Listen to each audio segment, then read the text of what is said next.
and good evening, good morning and good evening to all of you. It's not coming. Can you all see me Yes. clearly in the middle of the screen? Yes. Or you Yes, can see? yes, Okay, so you can see me in the middle of the screen, right? yes.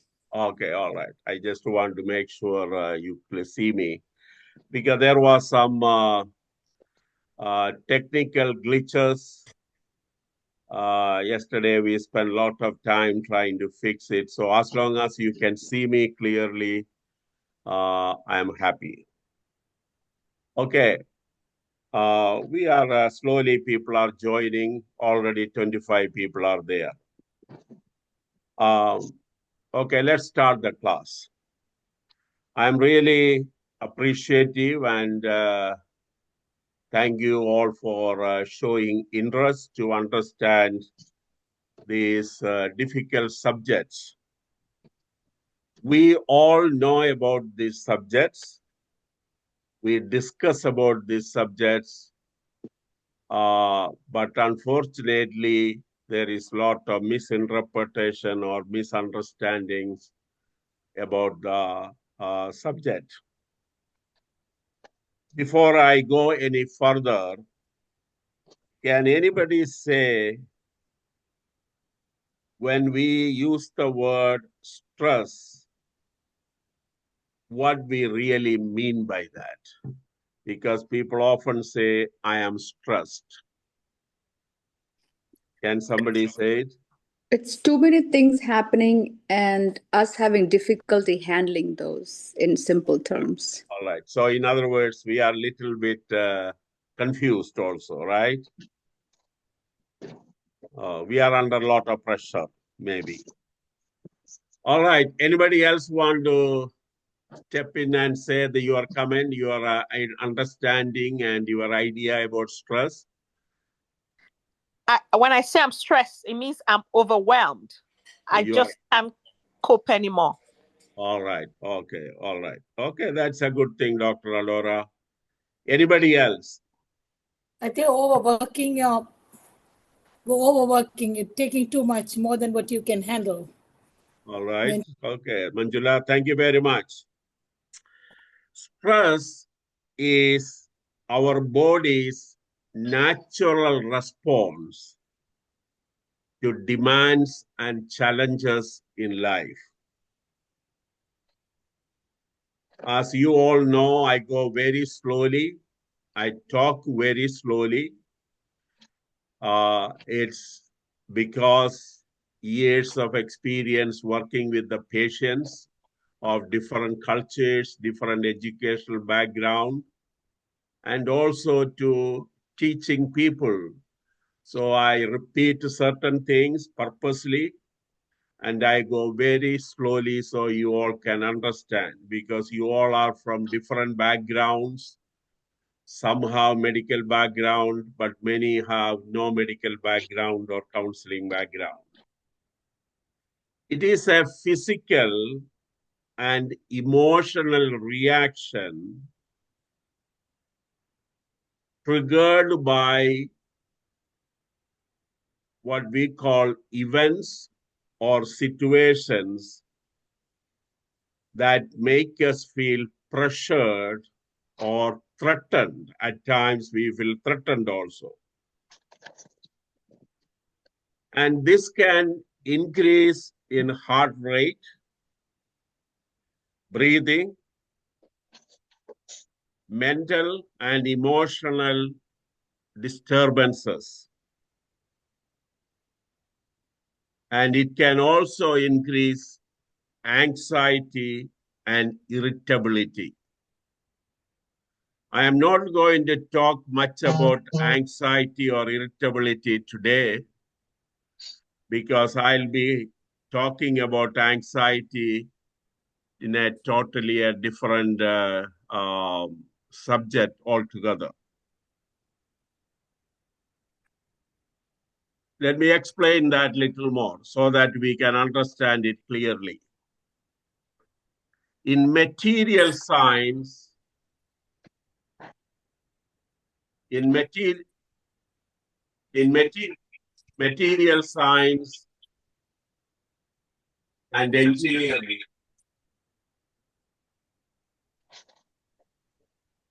stress is defined.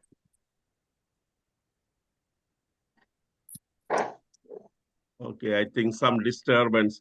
Maybe everybody can mute their phone, please. Stress is defined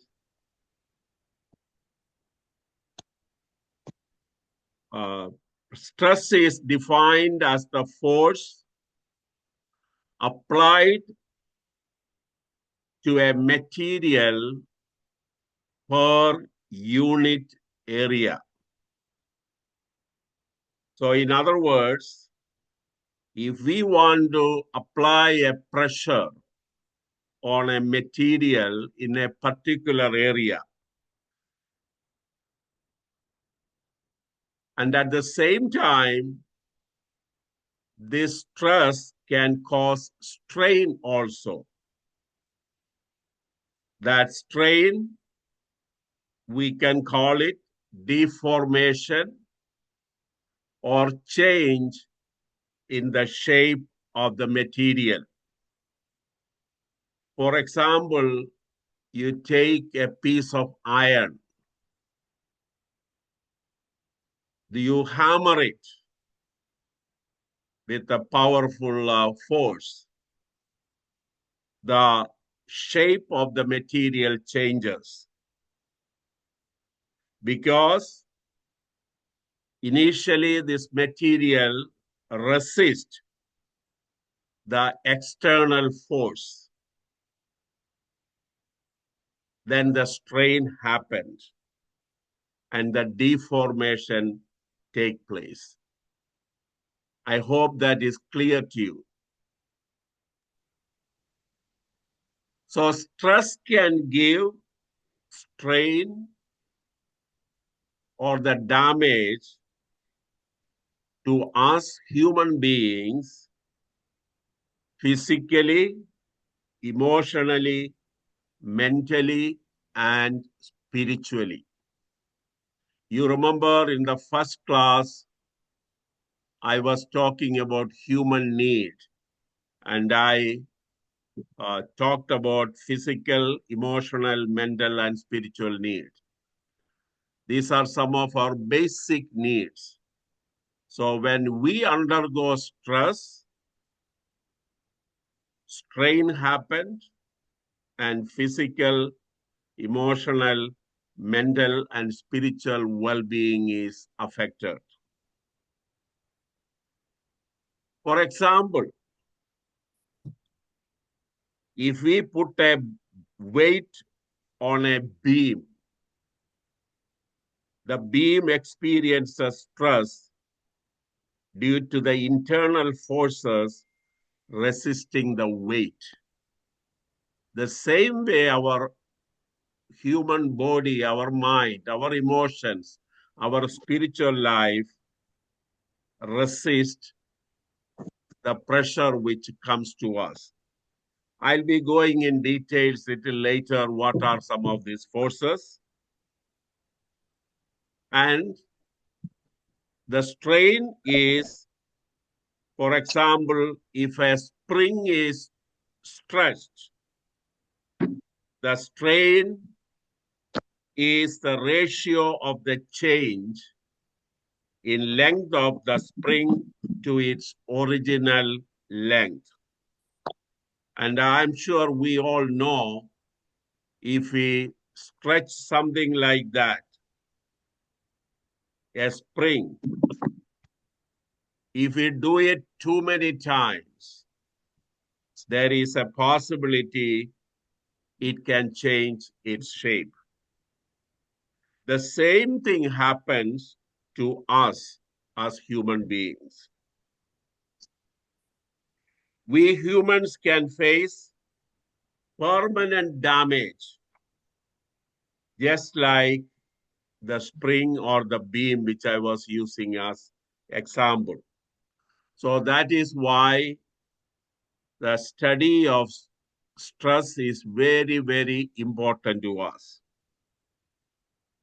So in summary, stress is a natural human response to challenges or stress. Now there are two aspects of this stress. Chronic stress, it can negatively affect us. So in other words, if you are living in an unhealthy atmosphere, for example, fighting all the time with the husband and wife, children, neighbors, churches, in-laws, brothers and sisters, hostile environment, it can negatively affect your mental well-being. And it can also increase the risk of mental health conditions. Chronic stress can increase the risk of developing or worsening conditions like anxiety, depression. We already discussed a little bit last time. Maybe I will take one more class, particularly on some other aspects of depression if the time permit. And also, substance abuse can happen. Because I have seen people misusing the alcohol and drugs. Some people take it for fun, but the other people take it to control their pain. I worked with so many alcoholics and drug addicts. So one of the excuses all of them give is, "Sir, Dr. Thomas, we understand everything what you are talking, but we are taking this so that we can sleep well." So my question to them is it not easy or good to get out of the problem rather than masking the pain with alcohol? As you all know, many of the painkillers mask the pain. It won't permanently cure the pain. I take some painkillers, but I try my best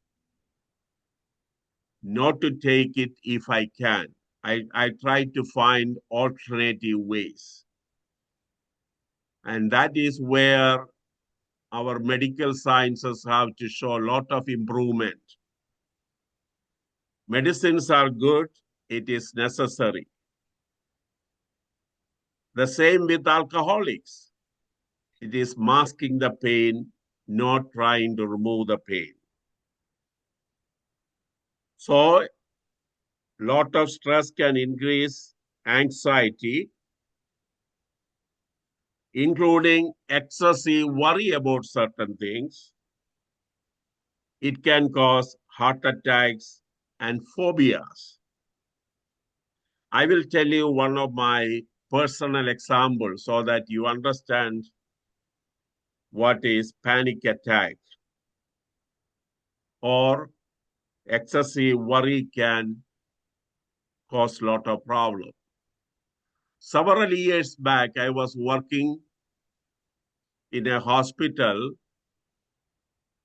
and I was undergoing a lot of stress due to one reason or other. I don't want to go into details. Suddenly, I experienced breathing problem. I called my primary doctor. She asked me to come to her office. She examined everything. She was thinking something is maybe some water is building up or some heart problems, so many issues. I was admitted into hospital and they tested, I must say, so many tests. And finally, they tested me for what do you call breathing, whether I can breathe well. I did not show any visible signs of worries or anything. Maybe because of my profession. You know, when you study psychology and counseling, you are very careful not to show your concerns to other people. And nobody asked me really. And I did not tell about the hostile work environment or difficulties in the work. I continued to work there. And I was discharged on a Saturday. I went to church on Sunday, and towards the end of the church service, I was feeling the same problem. I could travel in the car on the Saturday if the car windows are open, breathing problem. Somehow I slept at night. And then right up. Please mute the phone. Please mute the phone. Okay. I talked to the leader of the church. He's a good friend of mine. And then I said, I don't want to call 911 because somehow or other I hate traveling in the ambulance. And so I just said, put the lights. If the police stops, I will talk. So we went to maybe 3-4 miles away in a hospital. I was taken in wheelchair. I cannot breathe. I was struggling for breath. One doctor, after seeing all the thing, he said, let me give a different medicine. So he gave me a very low dose of anti-anxiety medicine. I don't want to say the name because usually I don't say it because then I don't want people to try that medicine or ask doctor for it. I was fine. Then the doctor said, I was admitted there for 1 day. Then the doctor said, when you fly, I travel a lot, or if you go through some difficulties, it came one more time. So when this comes, I go to an open place. I used to carry this medicine as a precaution, so I became okay. And now that problem is no more. So excessive stress, worries can cause panic attacks. And sometimes even doctors find hard to diagnose. And then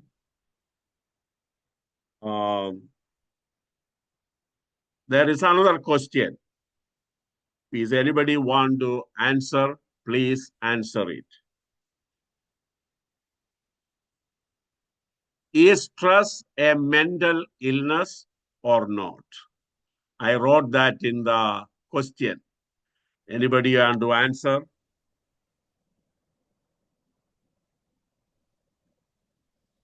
Yes, it is. Okay, all right. Yeah, I it's don't think mental it is a mental illness, but it can cause mental illness. Correct. That's a good answer. Dr. Anand and Susie, thank you for the answers. It can be part of the psychosomatic illnesses. That also is a good answer. Thank you, Reverend. In reality, it is not a mental illness like schizophrenia, bipolar, depression, narcissism, and other things. but it can be a side effect of mental illness also. And we will discuss that. Mental illness can definitely cause stress.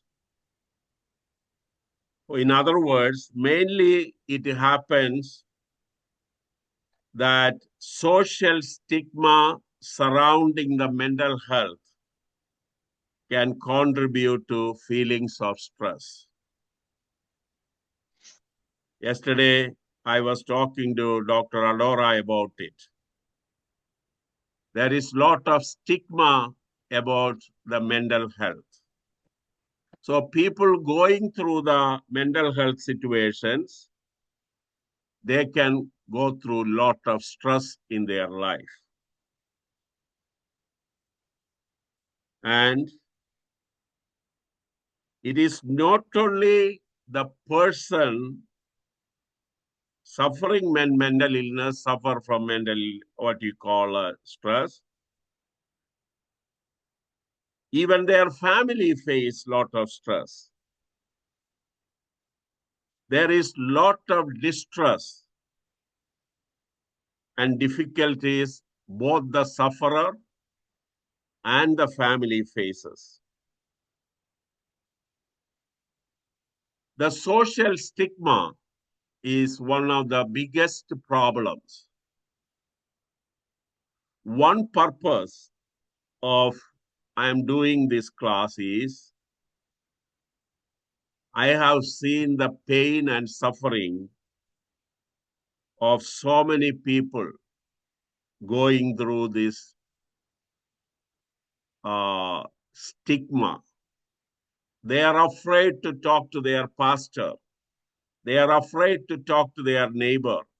They are afraid even to talk to their husband or wife or their colleagues. So the stigma adds to the stress. Then another important subject I want to discuss today is religious matters. As I made it very clear in the beginning, I am a firm believer in God.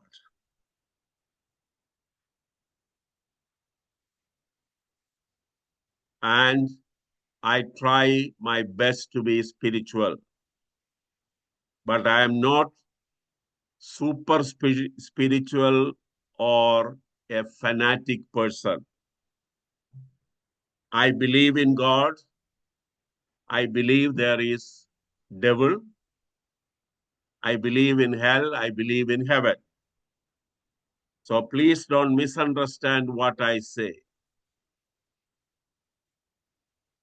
And I hope you will take it in the spirit I am sharing this. Religious matters and spiritual matters are different. Religious matters can be a source of stress and anxiety for many people. Some people find religion as a source of comfort and support. There is nothing wrong in it. On the other side, many individuals and families find religious experiences add to their anxiety and guilt. Maybe in few weeks' time, I don't know, one or two, maybe I plan to take maybe 2 classes on guilt and shame. That is some subject which we often avoid. We all go through a lot of guilt and shame, mainly because of the religious teaching and sometimes religious fanaticism. Religious beliefs can sometimes lead to excessive feelings of guilt, excessive fear of God, or excessive anxiety about death. When I worked in the hospitals, I always thought, if I was more young, I may have studied for another doctorate on fear of death. I have seen people asking me to hold their hand while dying or they are about to die. I have seen patients don't allow the doctors and nurses to touch them unless I am present. I have seen so many things. Those who are in the medical field who attend the class can attest to that. Some of the people going through lot of stress as they come near to death. I don't blame them. I don't accuse them of lack of spirituality. In fact, I feel a lot of sympathy for them. Mainly because they developed a fear of death. We all fear death. Some do more, some do less. And then there is another subject connected to it. Scrupulosity. I will spell it SCRUPULOSITY.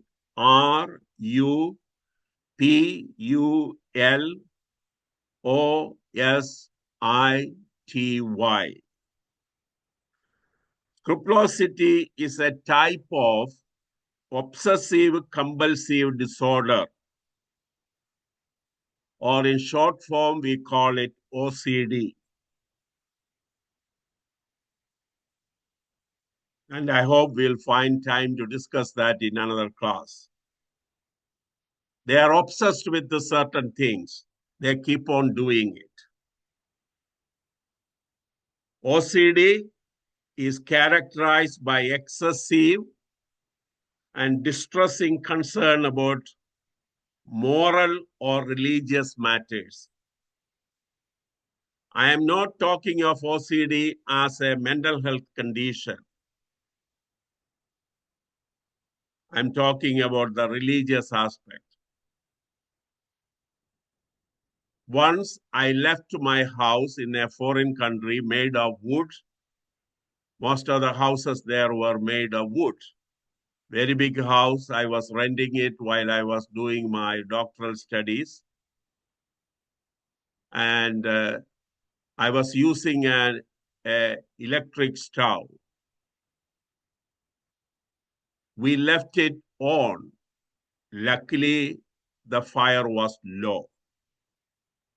When I came home, I saw the small, red color.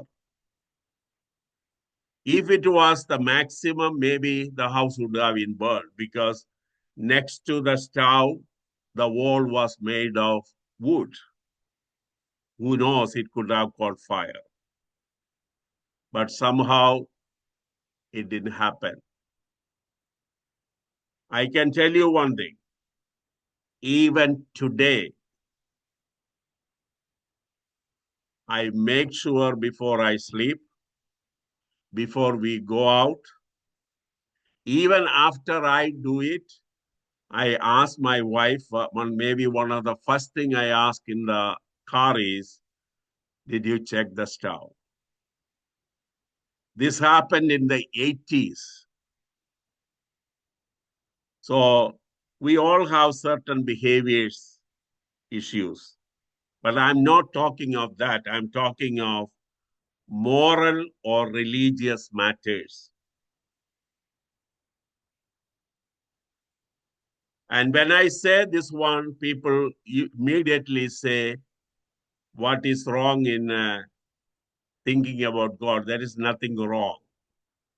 There is absolutely nothing wrong. Often we think of sin and wrongdoing. That is maybe one of the reasons when we face death, we are fearful if God is going to punish our sin, something I did wrong. Even though we may know inside the heart we did not, but the religious influence is too heavy upon us. It can manifest as intrusive thoughts. It affects our thought pattern. We are obsessed with it. That adds to our anxiety. That adds to our compulsive behaviors.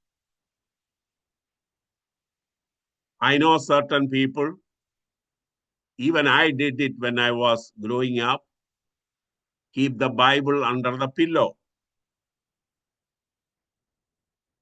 There is nothing wrong if that gives you comfort. Do it. But the problem is when it becomes excessive,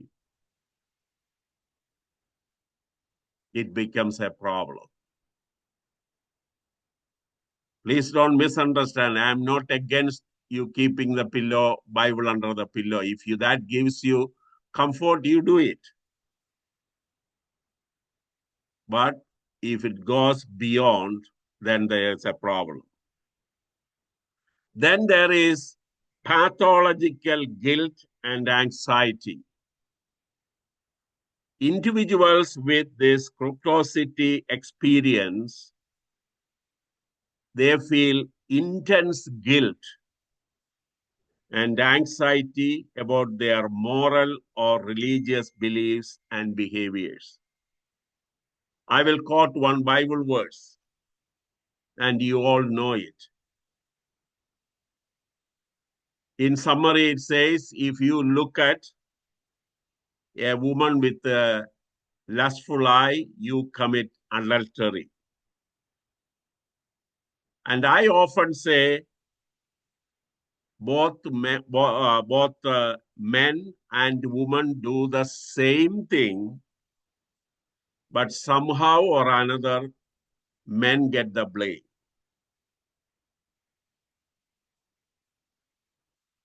Men also lust other people with their eye. Women also do the same thing. Suppose every day you come back and spend sleepless night thinking I committed a sin. Something is not right with you. We look at people, we admire them. In fact, I encourage people. If you see a beautiful tree, beautiful flower, beautiful garden, admire it.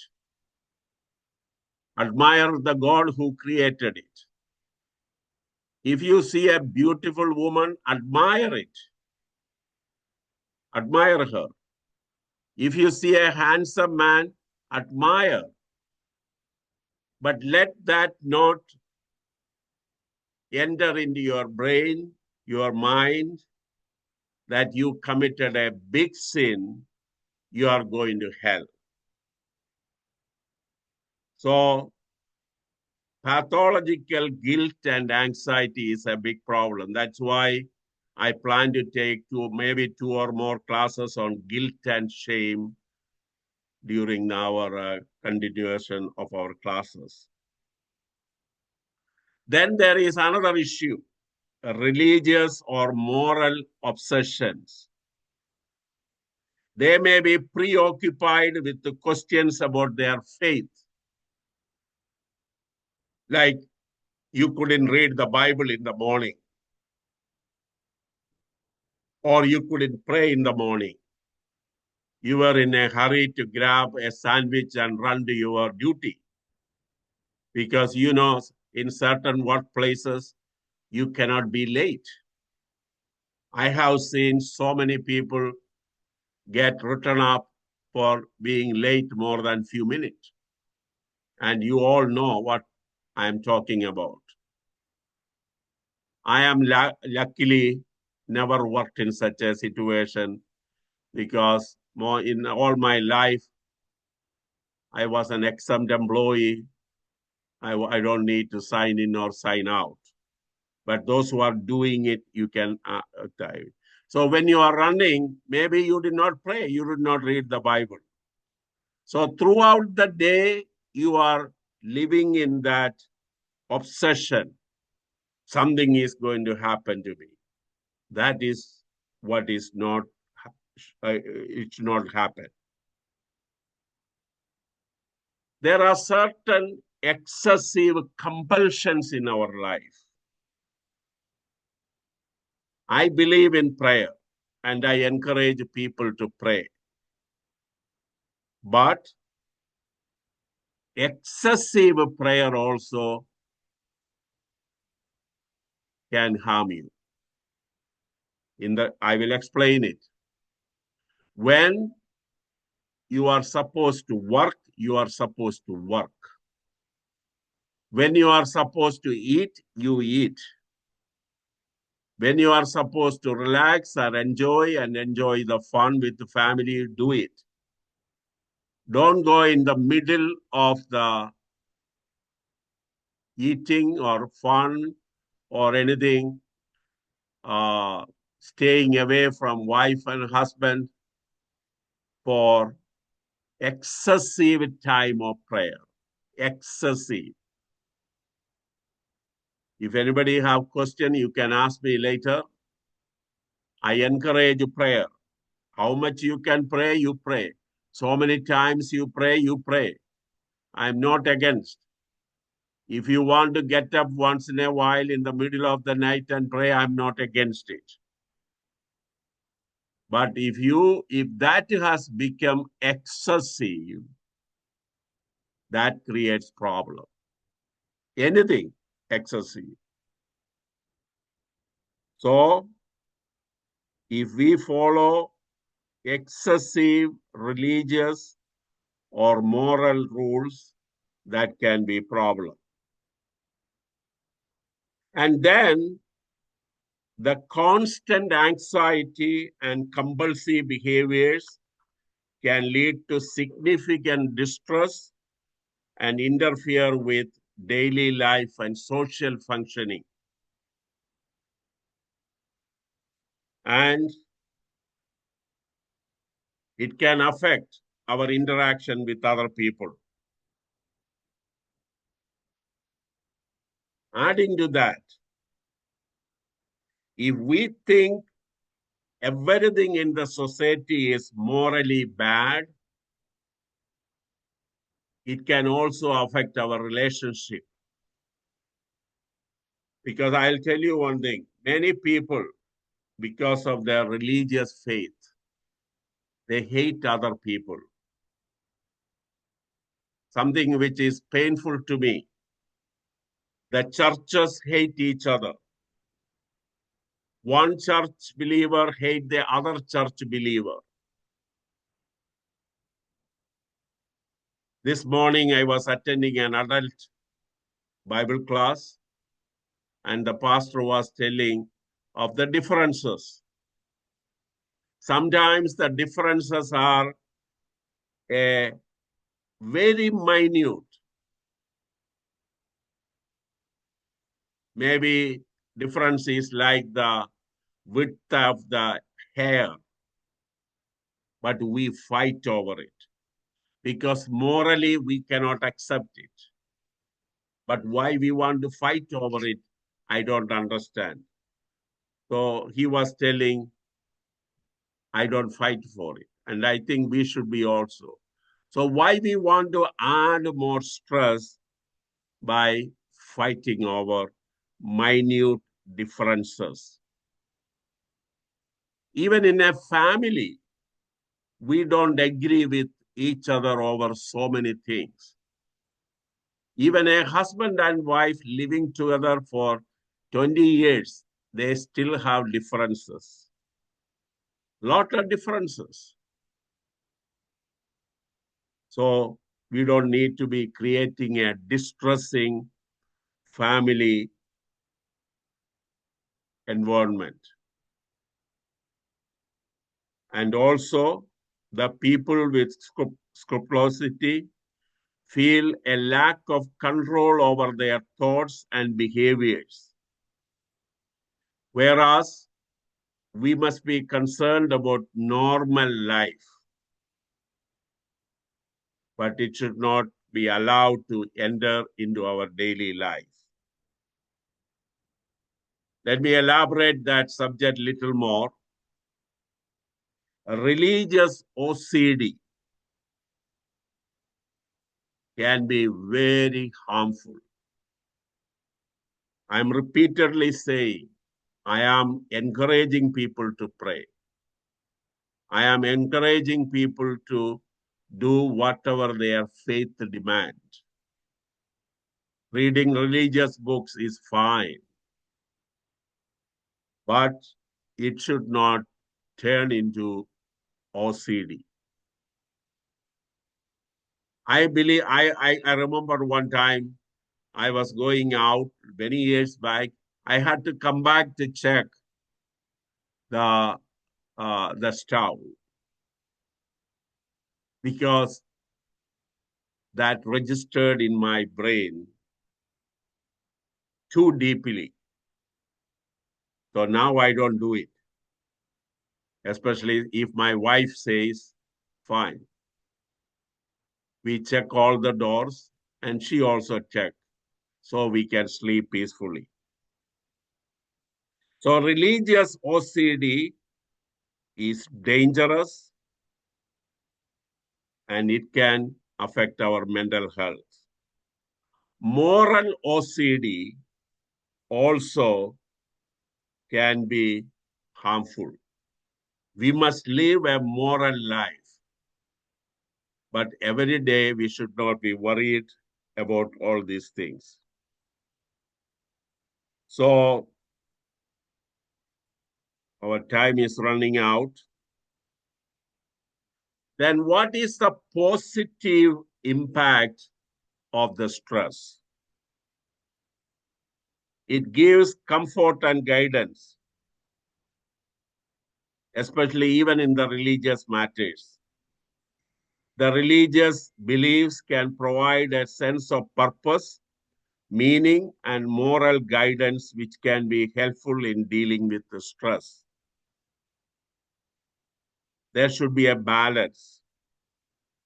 Religious communities can offer a sense of belonging and support, which can be beneficial for individuals experiencing anxiety. I know there are many pastors attending this class, or reverends, or religious people. I hope we all take a deep look at our heart. Is our religious community offering a sense of belonging and support to the people who are feeling stressed in the house, in the in our community? Now, what are some of the life events which can affect our life through stress? Some of the causes: traumatic experiences, major life tragedies like abuse, violence, death of a loved one can have significant triggers for stress. I know men who find it very hard to drive because they were abused by their wives. I know ladies who cannot live a happy life or do their normal functioning because they are abused by their husbands. Many children are abusing parents. Many parents are abusing children. So abuse can have traumatic experiences. Or sickness in the home. If your husband or wife is chronically sick, it affects, and you go through traumatic life experiences, even though you may not say it openly. Then another aspect is work-related stress. Demanding work environments, long hours, or job insecurity can lead to stress and anxiety. During the COVID time, I gave a lot of talk on stress to local and international communities, corporations. They asked me to give talk on stress management. And I and my wife worked in a situation, hospital situation, where we saw hundreds of deaths. Unfortunately, in two hospitals where my office was facing the trucks which carries the dead bodies. Stress was too much. How did we manage? We managed by carefully doing things which we can do it. Like all of you did it during COVID time. One of the good things our hospital did was, I worked in different places. In one particular hospital where my wife was working in the administration, they allowed her to sit in my office because a lot of space. He said, she can also sit in your office, at least during this stressful time, you both have some company and talk to each other or eat the food together. That's a very rarely only people can do it. So that is one good thing happened to avoid work stress. Then we all go through a lot of financial stress, worry about finances, debts, job loss, all can create a lot of stress for our life. I already talked to you about illness and health conditions in the family. Major life changes, events like moving, even getting married, or having a baby can be a disruptive and stressful to many people. Then why this stress happened? Personality. Our personalities are different one from another. When I take about classes on personality, I usually use an example. We all are same, but we are different. All the ladies have same things in common, but they are different. Men is the same. For example, all the men may have hair on their heads, but some may be white, some may be black. So there is a lot of difference. Then personality, certain personality traits, such as being more prone to worry or having a history of stress, can go through very difficult time in their life. Certain personalities, certain people. And it is also believed genetic factors are there. There are certain families going through a lot of stress and anxiety. Then brain chemistry could be a cause. Imbalances in neurotransmitters that control mood and emotions can play a role in anxiety, and it creates stress.